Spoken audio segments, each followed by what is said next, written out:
Hola, ¿cómo están? Nosotras somos María Fernanda Jiménez y Yuri Muñoz. Esta es una producción de la Universidad de Costa Rica que promueve la inclusión de las personas con discapacidad y adultas mayores. Hoy tenemos una agenda informativa muy variada. Hablaremos sobre la arte terapia y cómo la tecnología es aliada de las personas con condición de discapacidad. En nuestro tema de fondo de hoy hablaremos sobre diversidad sexual y discapacidad. Y ahora vamos a la primera información. A través de las expresiones artísticas, las personas adultas mayores pueden resolver conflictos personales, reducir sus niveles de estrés, aumentar su autoestima y, en general, incrementar su bienestar mental y emocional. En esto consiste la arte terapia y el tema del que les hablamos hoy en nuestra cápsula de oro. El estrés, la ansiedad, las dificultades para comunicarse, los problemas laborales, el déficit atencional e incluso la depresión son solo algunas de las situaciones que pueden tratarse a través de la arte terapia. Esta es una rama de la psicología que utiliza la creatividad y el arte como medios para mejorar el bienestar físico, mental y emocional de las personas. Pero el arte verdaderamente permite acceder a emociones de la persona, a memorias y a integrar estas. Entonces, es mucho menos amenazante para una persona expresarse a través del arte a que sea solamente verbal la terapia. Toda la terapia sucede al estar inmerso en una actividad artística, que es un medio muy expresivo que permite sacar aquello que tenemos embotellado adentro y ponerlo en papel. Entonces, solo el hecho de hacer aquello intangible que tenemos en la cabeza tangible produce una gran satisfacción. Las sesiones de arte terapia se suelen dividir en 3 etapas, y durante estas se pueden practicar técnicas artísticas muy diversas, como collage, escultura, pintura, dibujo, entre otros. La elección de la técnica y del material a utilizar se define según la situación que cada persona quiera trabajar. Por ejemplo, para tratar la ansiedad, se eligen técnicas relajantes como pintar mandalas con lápices de colores. Por otro lado, para promover la expresión se utilizan medios más fluidos como la pintura o la escultura. Se comienza con una actividad de calentamiento para romper el hielo y también para que la persona se relaje y comience a darse cuenta que no importa el producto artístico aquí, lo que importa es el proceso, que es muy sanador. Después de eso pasamos a la actividad principal y esta varía montones dependiendo del motivo de consulta. Si es alguien que quiere trabajar en sentirse menos ansioso, va a ser una actividad enfocada en ayudar a esa persona a adquirir recursos de afrontamiento mejores, formas de relajación, etc. Y después está una parte muy importante que se llama el proceso de profundización. Entonces, después de hacer la actividad, hablamos sobre el arte. Entonces, yo le puedo hacer preguntas a la persona, por ejemplo, ¿cómo se llamaría su obra si tuviera un título? ¿Qué mensaje tendría para usted esta obra? ¿Qué le gusta de esta obra? ¿Qué le disgusta? Y todo esto para que la persona vaya sacando un significado de esta obra y que le enriquezca su vida personal. Todas las personas pueden practicar arte terapia. Sin embargo, para la población adulta mayor, los beneficios son muchos. Entre ellos, se fomenta el bienestar emocional a través del arte. Al descubrir nuevas destrezas artísticas, se potencia la autoestima. Gracias a las nuevas actividades que se realizan, se previene el deterioro cognitivo. Y por último, se promueve la socialización y el sentimiento de compañía entre las personas que asisten a la terapia. Para conocer más sobre arte terapia, usted puede comunicarse con el Centro Mente a Color al teléfono 8831-0694. Y si quiere empezar a practicar esta disciplina desde su hogar, no se pierda nuestra próxima cápsula de oro, donde Mónica Ventura le enseña una técnica de arte terapia que le ayudará a canalizar sus emociones. Esta es la primera de varias entregas de nuestra cápsula de oro sobre arte terapia. En próximas ediciones de Nexos le enseñamos algunas ideas que puede desarrollar desde su casa. Y ahora pasamos con la siguiente información. La Caja Costarricense del Seguro Social organizó el Simposio Internacional de Innovación Tecnológica para la Atención de la Discapacidad en los Servicios de Rehabilitación, que reunió profesionales costarricenses de diversas áreas, así como a expertos internacionales. Le contamos los detalles en la siguiente nota. Es la primera vez que se realiza desde el punto de vista de innovación con expertos internacionales. El año pasado hicimos un proyecto interno de evaluación de tecnologías innovadoras y este año ya abrimos con el sistema de integración de tecnologías para el mejoramiento de la atención de las personas con discapacidad, con una exposición de expertos internacionales. La tendencia mundial es realizar medicina o en este caso rehabilitación basada en evidencia. Y la idea de venir aquí con ustedes es compartir un poco la experiencia que nosotros hemos ido generando, combinando herramientas tecnológicas con evidencia científica más un recurso humano de calidad. Porque ya regalar la posibilidad a una persona de poder caminar con menos desgaste energético, poder permitirle de subir de su casa para tomar un autobús e ir a una escuela, es una experiencia fantástica y se debe regalarla absolutamente a toda la persona que necesita. Lo decisivo es cuáles son las metas del paciente. O sea, yo siempre mi primera pregunta con cada paciente es ¿qué quieres tú? El enfoque de atención en discapacidad está bajo la línea de derechos humanos, el componente del respeto a la persona, la calidad, la calidez y sobre todo aplicar una tecnología que permita esa interacción más rápida del paciente a la integración, al hogar, al trabajo, a la sociedad.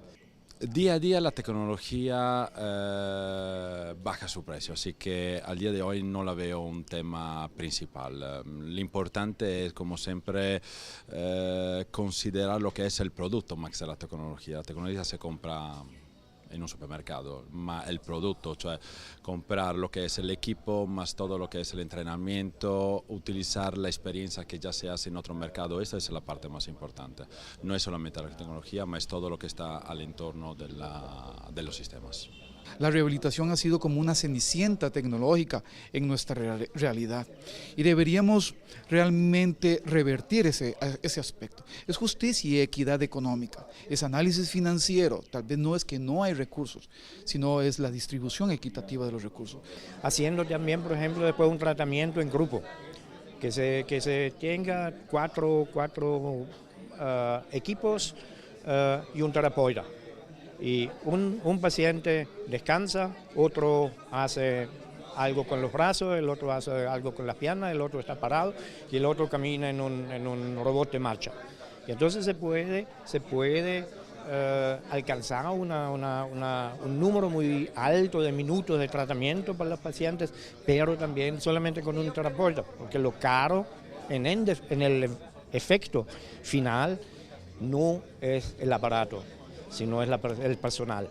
Un paciente dijo un día, qué diferente es ser atendido en serio y no en serie. Y eso nos deja mucho que pensar desde el punto de vista de nosotros como prestadores de servicios de calidad.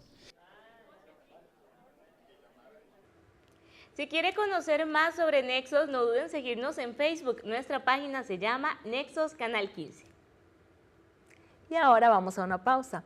Al volver tendremos nuestra entrevista de fondo sobre diversidad sexual y discapacidad. Preste la atención a la palabra en lesco. Pronto estamos de vuelta. Médico.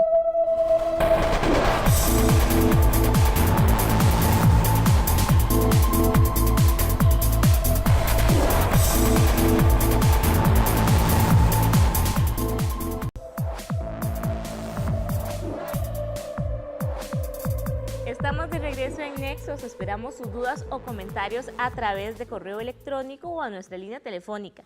Escríbanos a nexostv@gmail.com o llámenos al 2511-6949. Hoy nos acompaña para nuestra entrevista de fondo Alex Vázquez, activista por los derechos sexuales de las personas con discapacidad, y estaremos hablando sobre diversidad sexual y discapacidad. Muchas gracias, Alex, por acompañarnos y bienvenido al programa. Muchas gracias a ustedes por invitarme.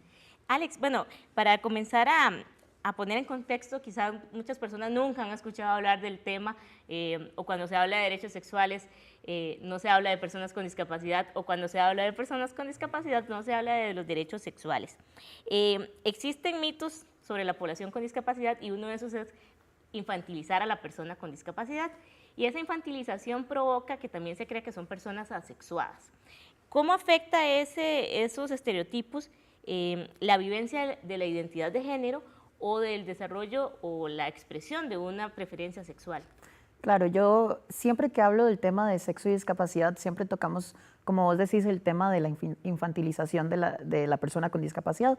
Y esto lleva a dos extremos sumamente opuestos. Por un lado está, como vos decías, la asexualización, o sea, que sus familiares, sus amigos le perciban a esa persona con discapacidad como alguien sin deseo sexual, sin placer, sin deseos de formar una familia. Y por el otro lado, la santificación de esa persona, ¿verdad? De cuántas veces no me han saludado o me han presentado a alguien y esa persona de una vez aprovecha para darme palmaditas en la cabeza y decirme campeón o angelito, ¿verdad? Quizás tienen toda la buena intención de hacerlo, pero no es la manera para presentarse a una persona con discapacidad.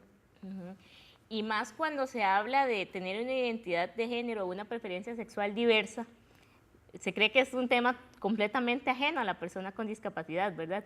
¿Qué tanto la persona con discapacidad recibe educación sexual y se le plantea eso como una posibilidad, ¿verdad?, para poderse expresar? Porque si bien es cierto, a la población en general no hay un entorno realmente inclusivo para la población LGBTI, en el caso de las personas con discapacidad es aún más difícil.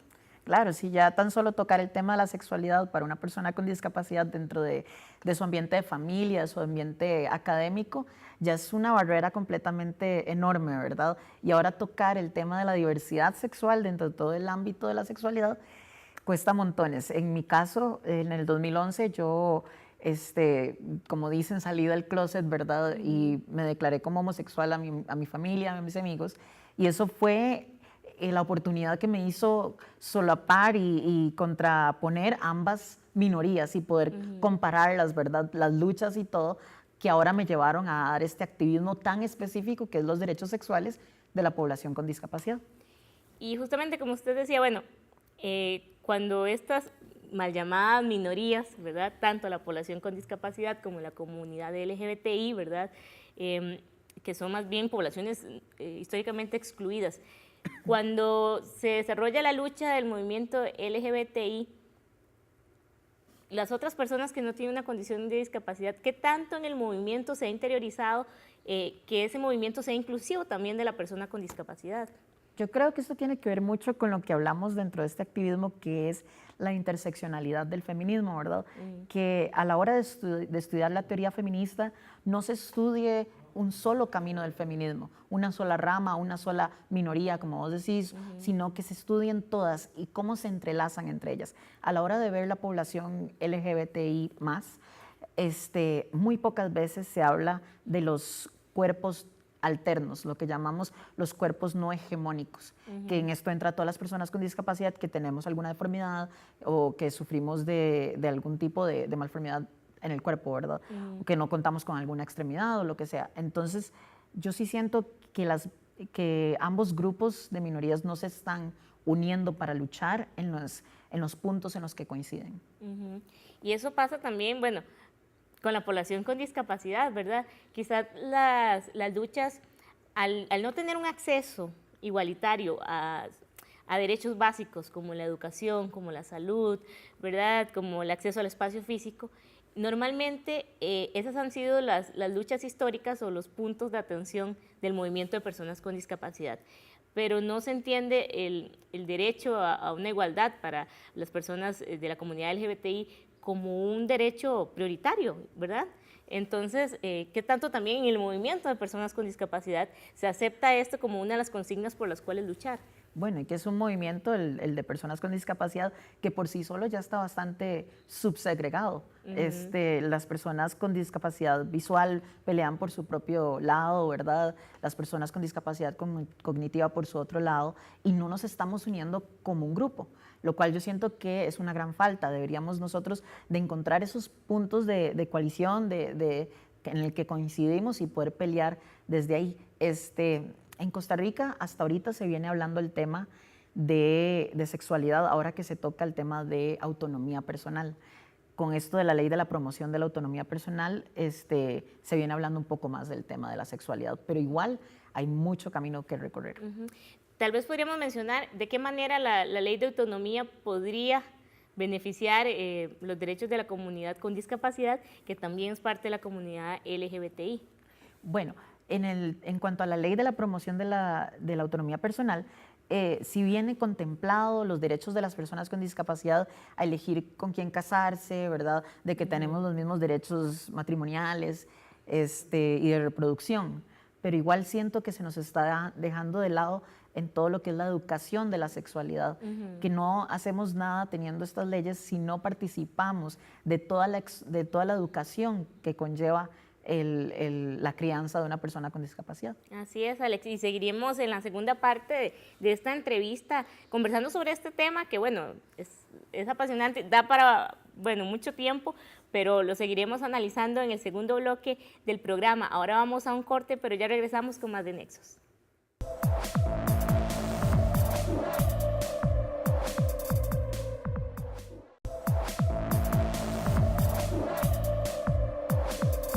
Estamos de regreso en Nexos, único programa de televisión latinoamericano dedicado de lleno a promover la inclusión de las personas con discapacidad y las personas adultas mayores. Si usted nos acaba de sintonizar, le cuento que estamos hablando en nuestra entrevista de fondo de hoy sobre la diversidad sexual y la discapacidad, y nos acompaña para hablar de este tema Alex Vázquez, quien es activista por los derechos sexuales de las personas con discapacidad, y ya veníamos conversando, Alex, en la primera parte de la entrevista sobre la discriminación múltiple que puede enfrentar una persona con discapacidad que además es miembro de la comunidad LGBTI.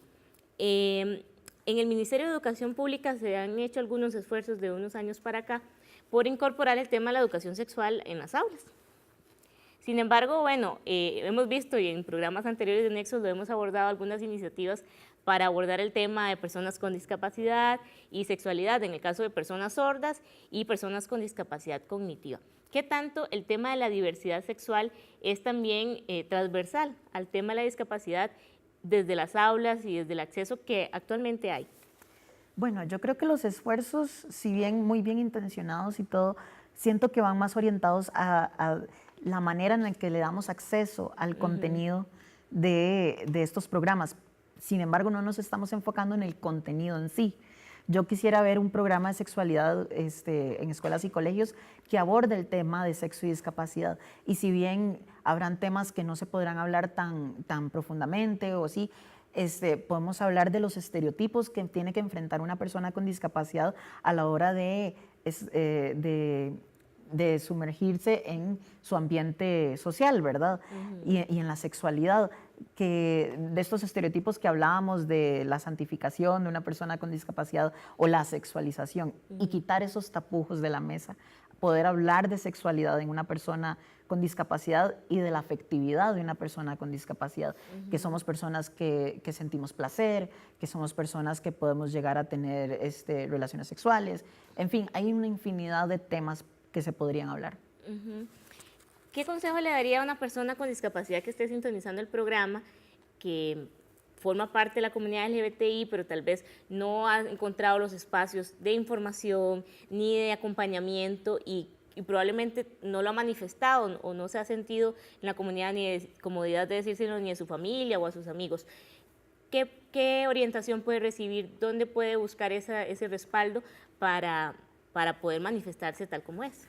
Claro, yo uno de los consejos que le daría a una persona que esté enfrentando esta situación es que acuda a la representación mediática. Eso quiere decir películas, libros, existen bastantes que tocan el tema de la discapacidad, del sexo y la discapacidad, o de la sexualidad diversa y la discapacidad. Que acuda a estos materiales para que entienda que no está solo, que esto es algo por el que más de una persona con discapacidad pasa. Y además, bueno, si es costarricense esa persona, por supuesto que se comunique con nosotros, que nosotros estamos ahí siempre en Facebook, en el blog, para ayudarle también. ¿Y cuál es el blog? De una vez para que la gente lo anote, si quiere contactarse.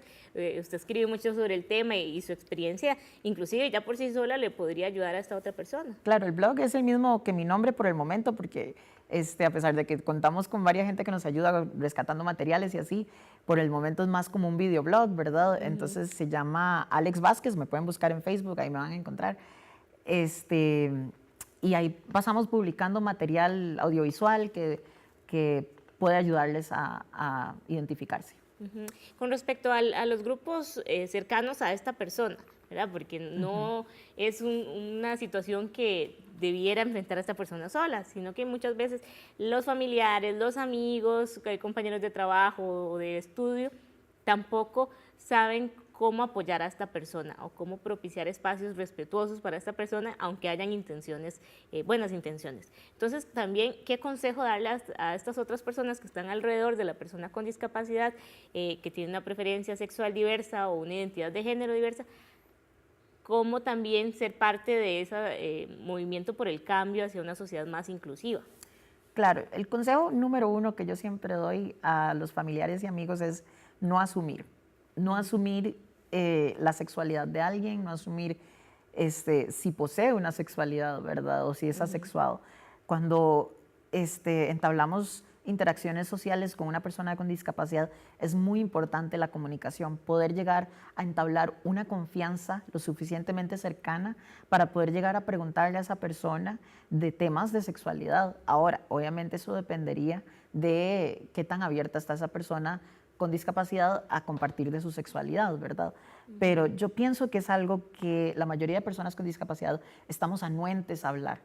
Más bien deseamos tener los espacios sociales para poder decirles, y sexualidad no solamente estamos hablando de relaciones sexuales, podemos hablar o sea, la sexualidad viene a ser hasta qué elección de ropa vamos a utilizar el día de hoy, ¿verdad? Claro. Entonces, hablar de todo este tipo de temas, pero hablarlo a gusto, hablarlo con una comunicación abierta. ¿Cómo podríamos también desde las organizaciones de personas con discapacidad, que de repente hay muchas comunidades, decirles, bueno, tomen la iniciativa también de abordar este tema, porque de repente hay personas que están en esa organización de personas ciegas, de personas sordas, de personas con alguna discapacidad motora, y no lo han manifestado en su grupo porque no se sienten cómodos? ¿Cómo va a ser de la lucha por los derechos sexuales también una lucha de cada organización de personas con discapacidad? Entender que la accesibilidad no tiene que ver solamente con la infraestructura, ¿verdad? O con el acceso a los medios, o el braille, o el lesco, ¿verdad? Sino que como personas con discapacidad somos personas íntegras, y por esto tenemos que ver con todos los temas, el profesional, el educativo, todos, y eso incluye la sexualidad. Entonces, empezar a meter conversaciones en las discusiones de todos estos grupos que tenemos en el país de diferentes discapacidades, empezar a meter el tema en común que nos toca a todos, que es el de la sexualidad. Muy bien, muchísimas gracias, Alex, y ojalá que, bueno, ahí la gente le quedó el dato en Facebook, Alex Vázquez, y pueden contactarse con él, y pues si tienen alguna otra duda y demás, pueden hasta trabajar en conjunto por este tema. Muchas gracias, Alex, por acompañarnos, y gracias a ustedes también por su preferencia. Y ahora llegó el momento de conocer las actividades inclusivas para la próxima semana. Preste la atención a nuestra agenda de hoy. Iniciamos el mes de agosto con una nueva edición de nuestra agenda inclusiva. El día de hoy invitamos a las personas adultas mayores a hacer ejercicio con el Taller Nacional de Danza.